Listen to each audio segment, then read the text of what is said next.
Terve, terve, terve, terve moro, osta porro. Wamen tagay kile.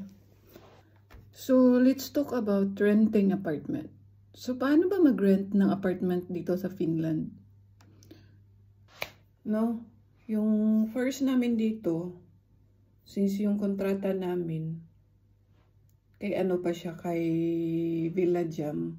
So, si Villa Jam yung yung nagpa-process ng lahat.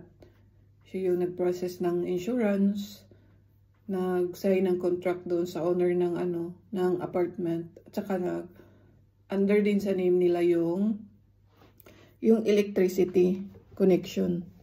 So, nung nag-transfer na ako sa bagong apartment dito, which is sarili ko na, dito kasi sa Finland, pag nagre-rent ka ng apartment, nag-a-apply ka ng sarili mong electricity connection. Pero madali lang naman siya. Maghanap ka lang doon sa website kung sino yung mga electric provider sa kung saan kang lugar. Kung saan areas ka nakatira dito sa Finland. For example, ako sa Järvenpää. So, naghahanap ako. So, ang lumabas doon is si Vattenfall. Nag-apply na kiniklik ko lang yung website ni Vattenfall. Tapos doon ako nag-apply sa online nila. Madali lang, sobrang dali lang. May discount ako 5 euros for the first 3 months. So, instead yung babayaran ko every month, ngayong bill na to, naka-receive na ako ng bill. Instead na 13 euros, 8 euros na lang siya. Yun. Tapos yung bill, yung invoice ko naman, mas pinili ko yung isi-send nila sa sa email ko.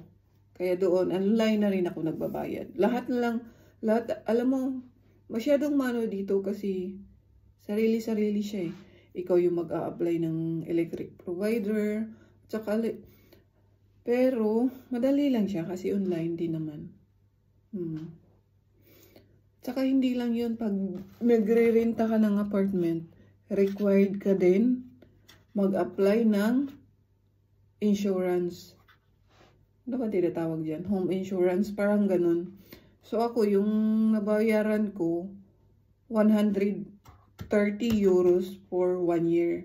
Pero hindi ko siya binayaran isang beses. Parang 6 months ko siya binayaran.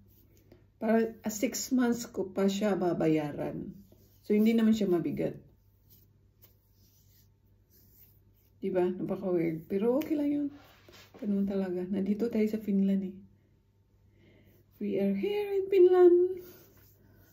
Welcome to Finland. Pero so far, masaya naman ako dito sa Masaya naman ako dito sa bagong apartment ko. Isipin nyo ha, babayaran ko ngayon 8 euros. Ilagay na lang natin 13 euros. Hindi ako nagtitipid ng elektrika. Marami akong ginagamit.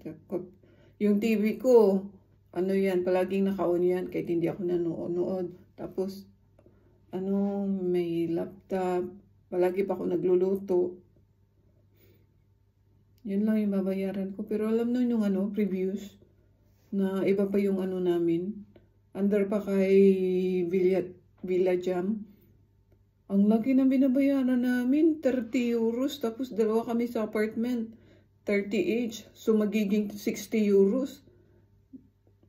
Grabe. But anyway. Saka dito naman, libre naman yung yung heater. Kasi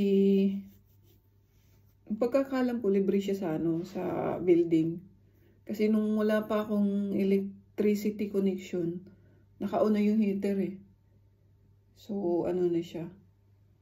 Wala na kaming bali water. At saka nga pala.